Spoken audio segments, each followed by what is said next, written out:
आज के युवाओं का प्रेम और प्रेम की परिभाषा। आपके जो प्रश्न होते हैं वो वर्तमान समय के लिए बहुत ही महत्वपूर्ण प्रश्न है। आज युवाओं के बीच में प्रेम को लेकर बहुत बड़ा अंतर्द्वंद है। प्रेम क्या है?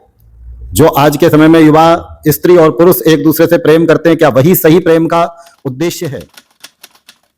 100 बार जन्म लेंगे, 100 बार फना होंगे, 100 बार जन्म लेंगे, 100 बार फना होंगे। नमस्कार, आज हम दोबारा से उपस्थित हैं आर्य संदेश के चैनल पर और आज हमारे बीच में मुंबई के प्रसिद्ध विद्वान, वैदिक प्रवक्ता, आर्य समाज के महान विद्वान आचार्य हरिओम जी पांडे, आपका उपनाम शास्त्री भी है और आपका स्वागत है हमारे चैनल पर सत्यार्थ संदेश पर। शास्त्री जी, आपसे हम पहले भी कुछ बातें कर चुके हैं और मैं आपको बहुत धन्यवाद करूंगा कि आप अपने अमूल्य समय में से आर्य संदेश को समय देते हैं, जिससे एक जन जागृति समाज में फैले। इसके लिए आप काम करते हैं, तो आप सोशल वर्क काम कर रहे हैं, आप सामाजिक और राष्ट्रीय कार्य कर रहे हैं। इसके लिए मैं आपका बहुत बहुत स्वागत करता हूं। शास्त्री जी, जब आपका वीडियो हमने शूट किया और लोगों तक पहुंचाया तो कुछ प्रश्न मुझको आए। लोगों ने आपको बहुत पसंद किया, खुले दिल से आपका स्वागत किया। और शास्त्री जी, कुछ लोगों के प्रश्न हमको आए हैं कमेंट्स बॉक्स में और उन्होंने कहा है कि शास्त्री जी से इन प्रश्नों के उत्तर भी हमको चाहिए। तो मैं चाहता हूं कि शास्त्री जी, कुछ प्रश्न हैं जो व्यूअर्स पूछना चाहते हैं, मैं उन प्रश्नों को आपसे पहले बता देता हूं, फिर उनका एक एक करके मैं आपसे उत्तर लूँगा। आज की युवा पीढ़ी ये चाहती है कुछ प्रश्न पूछने के लिए, और वो प्रश्न है, पहला प्रश्न जो हमसे पूछा गया है वो पूछ रहे हैं कि आज के युवाओं का प्रेम क्या है? प्रेम शब्द को परिभाषित करिए। प्रेम हम कैसे माने, क्या माने? अगला प्रश्न पूछा है लोगों ने कि प्रेम अगर हमारा सफल हो जाता है किसी एक पुरुष का स्त्री के प्रति, तो फिर उनका विवाह हो जाता है आचार्य जी, तो फिर उसके विवाह का क्या महत्व है? प्रेम से होने वाला विवाह या परिवार के द्वारा होने वाला विवाह, दोनों ठीक है या कुछ कम या ज़्यादा है? और अगर प्रेम विवाह होता है तो फिर उसका क्या महत्व है, उसके क्या परिणाम होते हैं? एक अगला प्रश्न ये है। उसके बाद जो परिवार आपस में मिल रहे हैं, लड़का और लड़की की जो परिवार मिल रहे हैं आपस में, उन दोनों की आपस में क्या समन्वयता हो, किस तरह के उनके आचरण हो, संस्कार हो, वो किस तरह से आपस में व्यवहार करें। सीधी भाषा में कहा जाए तो हम किस प्रकार से अपने परिवार और समाज को किस तरह के संस्कार दें, उनको संस्कारवान बनाएं। ठीक है, ये भी एक प्रश्न आया है। स्पष्ट किया जाए तो संस्कारों का महत्व आपको बताना है शास्त्री जी। और अगला प्रश्न किया गया है कि उसी के बीच में अगर कोई व्यक्ति अपने ही परिवार और रिश्तेदार के साथ किसी बात को लेकर के विवाह के संदर्भ में ही कुछ अग्रेसिव लोग हो जाते हैं, प्रेम विवाह लोगों के हो जाते हैं आचार्य जी, तो क्रोध में लोग कुछ काम कर बैठते हैं और दोषारोपण करते हैं। फिर वहां पर बात आती है सही और गलत की, और उसके बाद बात आती है पाप और पुण्य की। तो क्रोध में किए गए या प्रेम में किए गए पाप और पुण्य क्या सही है या गलत है? तो पाप और पुण्य हमारे जीवन में, हमारे परिवारों में कहाँ स्टैंड करते हैं, क्या महत्व है? तो पाप और पुण्य के बारे में आपको चर्चा करनी है। और एक प्रश्न और है आचार्य जी, जो थोड़ा सा हट करके है, एक व्यूअर्स ने पूछा है, इस सभी प्रसंग से हटके प्रश्न है आचार्य जी कि जीवन का उद्देश्य धन या धर्म? जीवन हमको क्या प्राप्त करना चाहिए? धन प्राप्त करना चाहिए या धन प्राप्त करना चाहिए? आखिर किस चीज का महत्व हमारे जीवन में है और कौन सी चीज ऐसी है आचार्य जी जो हमको जीवन में आगे लेकर के जा सकती है? तो मैं हृदय से आपका स्वागत करता हूं कि आचार्य जी, आपने हमको आज यहाँ पर समय दिया है। तो अब हम अपने प्रश्नों की श्रृंखला को आचार्य जी प्रारंभ करते हैं। तो पहला प्रश्न आचार्य जी आपसे, हमारे जो श्रोतागण हैं उनका ये है आचार्य हरिओम जी, कि आज के युवाओं का प्रेम और प्रेम की परिभाषा। धन्यवाद कैलाश जी, आपने मुझे पुनः एक बार इस सत्यार्थ संदेश चैनल पर बुलाया और आपके जो प्रश्न होते हैं वो वर्तमान समय के लिए बहुत ही महत्वपूर्ण प्रश्न है। आज युवाओं के बीच में प्रेम को लेकर बहुत बड़ा अंतर्द्वंद है। प्रेम क्या है? जो आज के समय में युवा स्त्री और पुरुष एक दूसरे से प्रेम करते हैं, क्या वही सही प्रेम का उद्देश्य है? तो मैं कहता हूं, प्रेम प्रतीति है उस परमात्मा की, प्रेम अनुभूति है आत्मा की, प्रेम यात्रा है उस अनंत की। जिसने प्रेम को समझ लिया उसने परमात्मा को समझ लिया। बचपन से लेकर वृद्धावस्था तक यदि हम प्रेम के भाव को निरंतर बहने देते हैं तो ये प्रेम हमें परमात्मा की तरफ ले जाता है। जब बच्चा जन्म लेता है तो सबसे पहला प्रेम उसे अपनी मां से होता है। मां के साथ उसकी आत्मीयता और प्रेम स्वाभाविक होता है। बच्चा थोड़ा बड़ा होता है, पिता के साथ उसकी प्रेम के भाव जागृत होते हैं।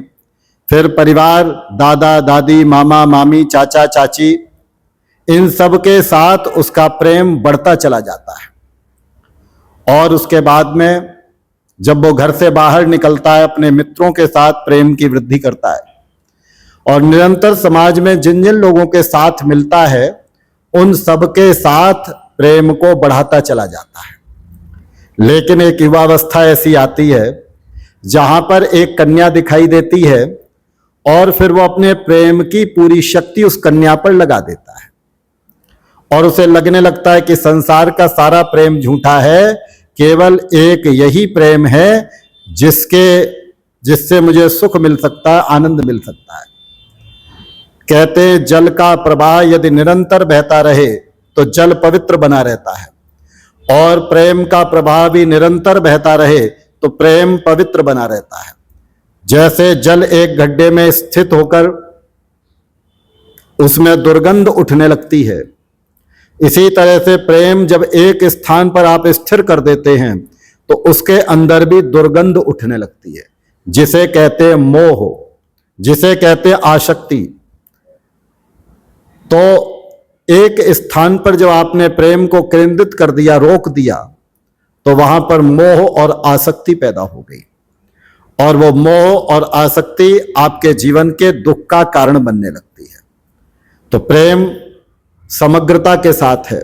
सृष्टि के हर व्यक्ति के साथ समान रूप से जब आप प्रेम करते हैं तो वो प्रेम आपको परमात्मा की तरफ ले जाता है। हमारे शास्त्रों में कहा है कि आप ब्रह्मचर्य अवस्था में जाएं, उसके बाद गृहस्थ में जाएं, उसके बाद संसार से प्रेम की प्रतीति को और अधिक बढ़ाते चले जाएं।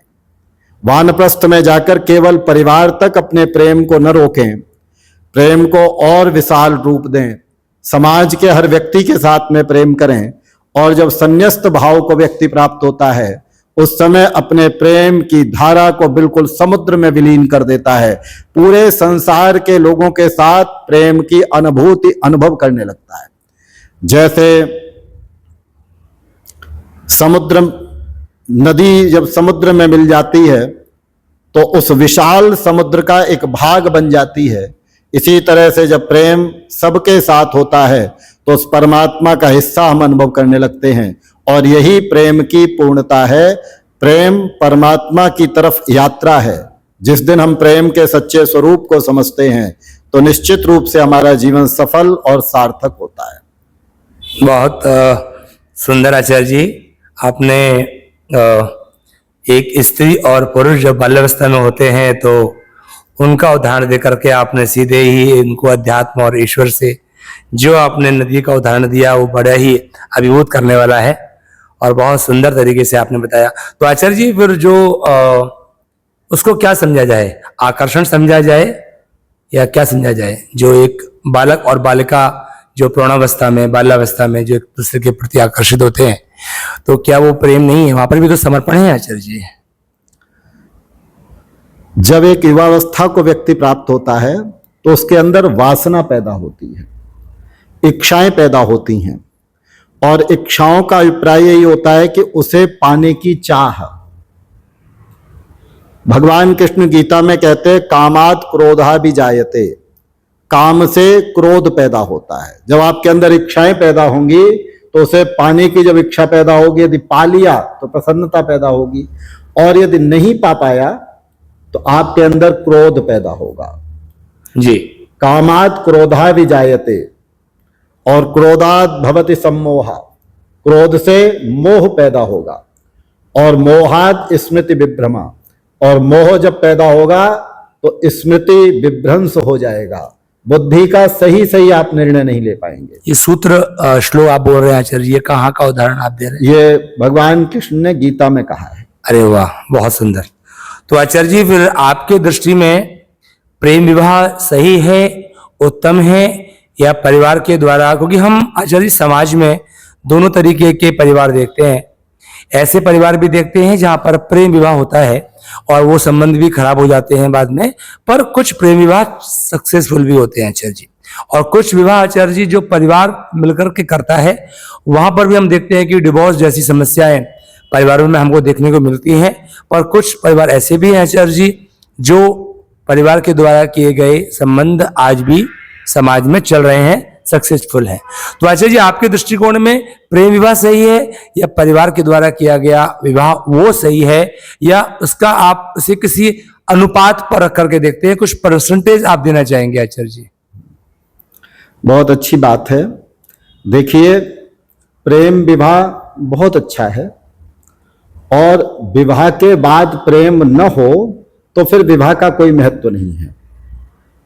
विवाह का अर्थ ही होता है दो लोग एक दूसरे का साथ पकड़ते हैं और अपनी अपनी जिम्मेदारियों को सुंदर तरीके से निभाते हुए जीवन को सुखमय और आनंदमय बनाने का संकल्प करते हैं। यदि दोनों समझदार नहीं है, दोनों बुद्धिमान नहीं है, तो वैवाहिक जीवन में क्लेश और समस्याएं पैदा होंगी जी। इसीलिए महर्षि देवदयानंद जी ने कहा कि विवाह से पूर्व परिवार के लोग गुण कर्म स्वभाव देखें। दोनों के गुण कर्म स्वभाव यदि मिलते हैं तभी विवाह करें। तो गुण कर्म स्वभाव का अभिप्राय यही है, दोनों की मति एक हो, दोनों के विचार एक हो, दोनों में सामंजस्य एक हो, दोनों के पारिवारिक व्यवस्थाएं एक हों जी। जब ये चीजें सब एक होंगी तो जीवन सुखमय होगा, आनंदमय होगा। बहुत सुंदर आचार्य जी, आपने मेरे दूर से प्रश्नों का भी जवाब पहले ही प्रश्न में दे दिया, इसलिए मुझे आपके साथ बैठ करके बहुत ही विनोद भी आता है और आनंद तो फिर उसकी बात ही क्या है, क्योंकि आप बड़े ही बारीकी से हर बात का जवाब जो है, मैं आचार्य जी को बस संकेत करना होता है प्रश्नों के बारे में, और मैं आपको ये विश्वास दिला सकता हूँ जो भी व्यूअर्स हैं, अगर आपको विश्वास नहीं हो तो आप आचार्य जी से एक शंका समाधान के तौर पर भी आचार्य हरिओम जी से आप प्रश्न कर सकते हैं। कोई भी प्री प्लानिंग के साथ ये वीडियो शूट हमारे नहीं होते हैं। हम आचार्य जी को प्रश्न पूछते हैं, हम आते हैं, आचार्य जी आपके हमें कुछ बातें करनी है और आप तुरंत ही उसके हमको उत्तर देते हैं। इसीलिए आचार्य जी हम आपको बहुत ही पसंद करते हैं कि आप बहुत ही बारीकी से, बहुत ही स्पष्टता के साथ और निर्भयता के साथ आप उसका एक सामाजिक दृष्टिकोण के साथ उसका उत्तर देते हैं। आचार्य जी, अगला प्रश्न मेरा है आपसे, संस्कारों के बारे में पूछा है कोई व्यूअर्स ने आचार्य जी कि संस्कार क्या है, संस्कार को परिभाषित कीजिए, क्योंकि जहां तक मैं आर्य समाज की बात करता हूं तो महर्षि दयानंद ने तो 16 संस्कारों की बात की है। उनकी एक पुस्तक भी है, एक ग्रंथ है, आर्ष ग्रंथ है, संस्कार विधि, उसमें 16 संस्कार है। मैं ठीक कह रहा हूं आचार्य जी? ठीक। तो वही संस्कार हैं जो महर्षि दयानंद ने बताए हैं, या इसके अलावा भी कुछ व्यवहारिक रूप से संस्कार कुछ और हैं जो हमको जानने चाहिए आचार्य जी? संस्कार सुंदर बनाने का प्रयत्न, जीवन को जब जब आप सुंदर बनाने का प्रयत्न करते हैं तो आप जीवन में संस्कार भर रहे होते हैं। हर माता पिता का यह उत्तरदायित्व होता है कि वो अपने बच्चों को संस्कारित करे। ऋषि दयानंद ने केवल 16 संस्कार लिखे हैं, लेकिन जीवन के हर पल हर क्षण हमें अपने बच्चों को संस्कारित बनाने का प्रयत्न करना चाहिए। एक छोटे बच्चे के सामने जैसा आप व्यवहार करते हैं, जैसा आप बर्ताव करते हैं, वो व्यवहार वो बर्ताव आपके जीवन में बच्चों के अंदर संस्कार भर रहा होता है। आप जब दूसरों से जैसे बात करते हैं, जैसे विचार रखते हैं, वो विचार भी बच्चों के अंदर संस्कार भर रहा होता है। संसार के अंदर जितने भी प्राणी हैं उनमें स्वाभाविक ज्ञान होता है। मछली के बच्चे को तैरना नहीं सिखाया जाता, बाज के बच्चे को उड़ना नहीं सिखाया जाता, वो स्वतः ही उड़ने लगते, उनके अंदर वो नैसर्गिक ज्ञान होता है। लेकिन मनुष्य के बच्चे को हर चीज सिखानी होती है, बचपन से लेकर कैसे बैठना है, कैसे उठना है, कैसे बोलना है, कैसे व्यवहार करना है जी। और वो सारी चीजें वो सीखता किससे है? सबसे पहले मां से सीखता है, जी आचार्य जी। उसके बाद में अपने पिता से सीखता है, जी। उसके बाद जब समाज में जाता है लोगों के बीच में, तो उन लोगों के स्वभाव को, उनके व्यवहार को देखकर वो निरंतर सीख रहा होता है। तो हमें अपने बच्चों को यदि संस्कारित बनाना है तो सीखने की परंपरा उनकी बनाए रखनी है, उनके आसपास ऐसा माहौल डेवलप करना है जिससे उनके विचार उनके जीवन में सकारात्मक ऊर्जा भर दें। ठीक है आचार्य जी को अगर आप सुनने बैठेंगे तो आप अगला प्रश्न भूल जाएंगे और एक ही प्रश्न पर हमारे आचार्य जी जो हैं इतनी विस्तृत और प्रामाणिक चर्चा करने लग जाते हैं कि मुझे ही शर्म आती है। माफी चाहूंगा आचार्य जी, मुझे आपको बीच में रोकना पड़ता है क्योंकि समय की मर्यादाएं होती हैं और बहुत सारे व्यूअर्स के बहुत सारे प्रश्न होते हैं। तो आचार्य जी एक शॉर्ट में ये बताइए, बच्चों को संस्कारित करने के लिए क्या स्कूलों में, विद्यालयों में पढ़ाना ठीक है या अन्य जो गुरुकुलीय व्यवस्था है वहां पर संस्कारवान बच्चा ज्यादा बन सकता है? आप किधर ठीक समझते हैं? देखिए, गुरुकुलीय परिवेश एक अलग परिवेश था जी, जहां पर वो लोग समाज को अपने हिसाब से तैयार करके रखते थे। जी, आज के समय में हर किसी के लिए संभव नहीं कि वो अपने बच्चों को गुरुकुल भेज सके, जी, वैसी परिस्थितियां नहीं है। जी, लेकिन संस्कारों के लिए जरूरी नहीं है कि आप उन्हें गुरुकुल भेजें, जी, घर के अंदर ही आप उन्हें संस्कार दे सकते हैं। 24 घंटे में से यदि 24 मिनट बैठकर बच्चों को कुछ अच्छी बातें सिखाएं, जी, कुछ अच्छी बातें बताएं, उन्हें कुछ संस्कारों के विषय में बतलाएं, जी, तो वो चीजें उनके जीवन में एक सकारात्मक ऊर्जा भरेगी। हम बच्चों पर ध्यान नहीं देते, बच्चे जब हमारे पास आते हैं तो हम उन्हें मोबाइल दे देते हैं, जी, फिर तो जो मोबाइल सिखाता है वो बच्चे सीखते हैं। हम अपने बच्चों को इस बात का भी ध्यान नहीं रखते हैं कि मोबाइल में वो क्या देख रहे हैं, क्या सुन रहे हैं। जी, और जब तक इन सब चीजों का आप ध्यान नहीं रखेंगे, जैसे कुम्हार जब बर्तन का निर्माण करता है तो बड़े उसे ध्यान से, कभी आपने देखा हो तो ध्यान से अपने हाथों को लगाए रखता है, जी, और जरा सा भी ध्यान भंग हुआ तो मिट्टी का बर्तन जो है वो टूट जाता है।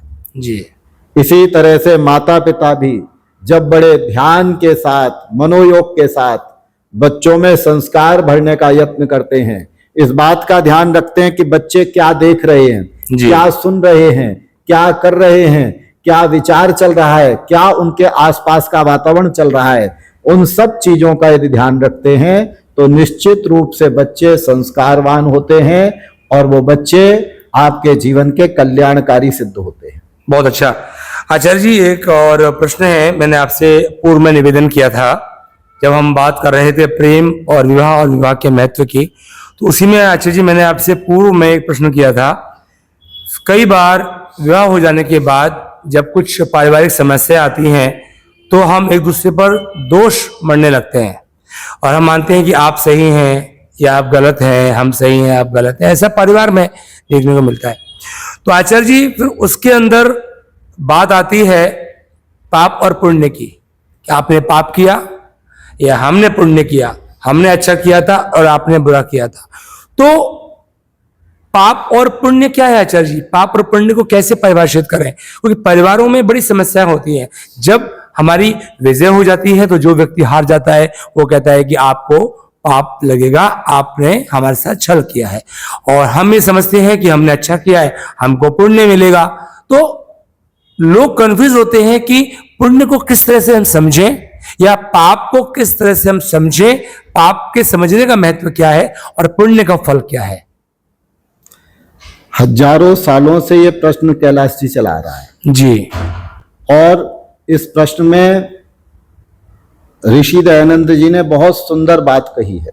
जी आर्य उद्देश्य रत्नमाला एक बहुत छोटी सी बुक है। जी उस पुस्तक को मैं कहता हूं हर किसी को पढ़ने का प्रयत्न करना चाहिए। जी और उस पुस्तक में पाप और पुण्य की बड़ी सुंदर परिभाषा कही है। जी कहा कि जिस कर्म को करते हुए आपके मन में भय, शंका और लज्जा पैदा होती हो तो वो कर्म पाप कर्म कहलाता है। दोबारा से दोहराएंगे आचार्य जी एक बार? बहुत अच्छा आपने बोला। शंका, लज्जा, शोक और भय, जिस कर्म को करने, देखिए मुझे याद भी हो गया, आचार्य जी इतनी सरलता से सिखाते हैं, पढ़ाते हैं कि सुनते सुनते ही वो बातें याद हो जाती है। मैंने आचार्य जी से एक बार सुना, मुझे याद हो गया। आचार्य जी ने कहा कि जिस कर्म को करने से, जिस कर्म को करते हुए भय, शंका और लज्जा, भय, शंका, लज्जा, जी ये आचार्य जी, तीन चीजें जिस कर्म को करते हुए मन में पैदा हो, बहुत सुंदर, तो समझ लेना कि वो पाप कर्म है। पाप कर्म है। और जिस कर्म को करते हुए जी प्रसन्नता, उत्साह और आनंद की अनुभूति हो वही कर्म पुण्य कर्म है। बहुत सुंदर। तो आप जब जब भी कोई कार्य करते हैं, जी कोई पाप कर्म करते हैं, तो इनमें से एक न एक भाव, एक न एक भावना आपके हृदय के अंदर पैदा होती है। जी जी, बहुत बहुत बढ़िया आचार्य जी। मैं चाहूंगा कि आचार्य जी इस ये जो आपने जो छेड़ा है विषय का उत्तर, पाप और पुण्य, इस पर एक पूरा एक आपका एक लेक्चर, एक पूरा समय मैं आपका चाहूंगा ताकि विस्तृत से हम पाप और पुण्य को समझ सके। क्योंकि आज के समाज की ये समस्या है आचार्य जी कि लोग पाप कर तो रहे हैं हम लोग, लेकिन उस पाप, ये पाप है क्या ये नहीं जान पा रहे हैं। मन कहता है, हृदय कहता है ये पाप है, पर ये पाप है इसको समझाना पड़ेगा। तो शंका आ रहा है, लज्जा आ रहा है, शोक आ रहा है, भय आ रहा है। इस पर एक एक शब्द पर आचार्य मुझे लगता है बहुत इस पर विस्तृत एक चर्चा होना बाकी है। तो इस पर भी हम एक बार आपका समय लेकर के पूरा एक आपका हम एक रिकॉर्ड करेंगे। आचार्य जी एक लास्ट और एक अंतिम सवाल है जो कि इस सारे प्रसंग से हटकर है। आचार्य जी, लोग कहते हैं कि जीवन में आए हैं, खाएं पिएं मौज करें, आनंद करें, परमात्मा ने संसार में भेजा है। अगर हमें दुख पाने होते तो हमको बकरा मुर्गा बना देता या कोई पशु बना देता, हम काट दिए जाते, मार दिए जाते, या फिर हमको वृक्ष बना देता ईश्वर, तो हम कहीं पर भी पड़े होते और लोगों को छाया दे रहे होते और वर्ष वर्ष के लिए हम लोग बंधन में होते। लेकिन हमको इस जीवन में भेजा है, संसार में भेजा है ईश्वर ने, तो कहते हैं कि मनुष्य जो है वो ईश्वर की सबसे उत्कृष्ट रचना है आचार्य जी, है ना। तो फिर जब इस संसार में आ ही गए हैं, सबसे उत्तम अवस्था को प्राप्त हमने कर लिया है, तो हमारे व्यूअर्स पूछ रहे हैं, आई थिंक मुझे अगर याद आ रहा है तो शायद वो लखनऊ शहर से हमको एक कमेंट आया था आचार्य जी, उन्होंने पूछा था आपके लिए प्रश्न, तो फिर जीवन का उद्देश्य क्या है? यही तो है आचार्य जी, खाएं पिएं मौज करें, आनंद करें। या फिर अगर ये उद्देश्य नहीं है तो फिर क्या है उद्देश्य? केवल धन कमाएं या धर्म कमाएं? तो परिभाषित कीजिए आचार्य जी और प्रमाणित कीजिए कि जीवन का उद्देश्य क्या है आचार्य जी। बहुत सुंदर बात है। हम निरंतर इसी प्रयत्न में लगे हुए हैं, पूरी मानव जाति, कि जीवन का लक्ष्य क्या है, जीवन का उद्देश्य क्या है। कुछ लोग ये मानते हैं धन ऐश्वर्य ही इस जीवन का उद्देश्य है, खूब धन कमाओ, आनंद कमाओ, विषय वासनाओं को, संसार को भोगो और इस संसार में जब समय हो जाए तो चले जाओ। कुछ लोग ये मानते हैं कि जीवन धर्म के लिए मिला है, शुभ कार्य करने के लिए मिला है, शुभ कार्यों को करते हुए, कठिन तपस्या करते हुए परमात्मा को प्राप्त करो। लेकिन वैदिक सिद्धांत कहता है कि ये जीवन हमें धन और धर्म दोनों ही अर्जित इस जीवन में करने चाहिए। धनात् धर्मा तथा सुखम, हजारों वेदों में मंत्र आए हुए हैं, उन मंत्रों में कहा गया है कि हे प्रभु हम धन ऐश्वर्यों के स्वामी हो जी। यदि धन की आवश्यकता न होती तो वेद के अंदर हजारों मंत्र धन ऐश्वर्यों के लिए न कहे गए होते और धर्म के लिए भी हजारों मंत्र कहे गए हैं। तो कहा कि जीवन में सफलता और सार्थकता को प्राप्त करना है। जीवन की सफलता क्या है? जब हम भौतिक संसाधनों को व्यवस्थित करते हैं, प्राप्त करते हैं, धन ऐश्वर्यों को प्राप्त करते हैं, तो भौतिक सफलता है। लेकिन जीवन की सार्थकता क्या है? सार्थकता तब होती है जब आप आध्यात्मिक सुखों को प्राप्त करते हैं, आध्यात्मिक आनंदों को प्राप्त करते हैं। अंदर यदि आपके प्रसन्नता है तो बाहर के सुख आपको बहुत अधिक सुख पहुंचाएंगे। यदि अंदर से आप खाली हैं, परेशान हैं, जी दुखी हैं, तो बाहर के सुख आपके जीवन को सुखी नहीं कर पाएंगे। जी तो यदि आपको जीवन को सफल बनाना है जी तो जीवन को में सफलताओं को भी प्राप्त करना और जीवन की सार्थकता को भी बनाए रखने का प्रयत्न करना। जीवन का अर्थ है अंदर के आनंद को प्राप्त करना। ये अंदर का आनंद परमात्मा की भक्ति से, उसके साथ जुड़ने से, परमात्मा की अनुभूति को अपने जीवन में अनुभव करने से ये अंदर का आनंद प्राप्त होता है। जब हम उस अनंत के साथ अपने मन को जोड़ते हैं तो हमारी मन की शक्ति अनंत हो जाती है और हमारे आध्यात्मिक आनंद को बढ़ाती है। बहुत सुंदर, बहुत आनंद आ रहा है आचार्य जी।